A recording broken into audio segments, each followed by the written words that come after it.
વડોદરામાં રેખતા ગુજરાતી ઉત્સવ યોજવામાં આવ્યો હતો, જેમાં નામાંકિત કવિઓ દ્વારા કાવ્યપાઠ, ભાષા સાહિત્ય વિશે સંવાદ અને ગુજરાતી સુગમ સંગીત રજૂ કરવામાં આવ્યા હતા. રેખતા ફાઉન્ડેશનના ડિજિટલ પ્લેટફોર્મ દ્વારા આયોજિત રેખતા ગુજરાતી ઉત્સવના મુખ્ય મહેમાન તરીકે solicitor general of India Tushar Mehta ઉપસ્થિત રહ્યા હતા. અતિથિ વિશેષ તરીકે જાણીતા લેખક ગુણવંત શાહ અને કવિ સિતાંશુ યશચંદ્ર ઉપસ્થિત રહ્યા હતા. આ ઉપરાંત સૌમ્ય જોશી, વિવેક કાણે, ઉદયન ઠક્કર, વિનોદ જોશી સહિતના કાવ્ય લોકોએ પઠન કર્યું હતું અને ત્યારબાદ ગાયક અને સંગીતકાર અમર ભટ્ટ અને ગાયિકા ગાર્ગી વોરા દ્વારા ગુજરાતના જાણીતા કવિઓએ ગીત ગઝલની રજૂઆત કરી હતી.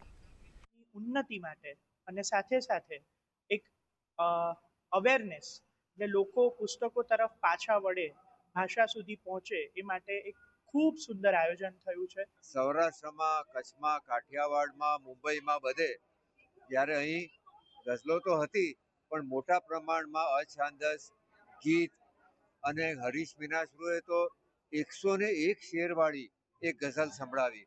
એટલે ખરેખર એક યાદગાર કવિ સંમેલન હતું.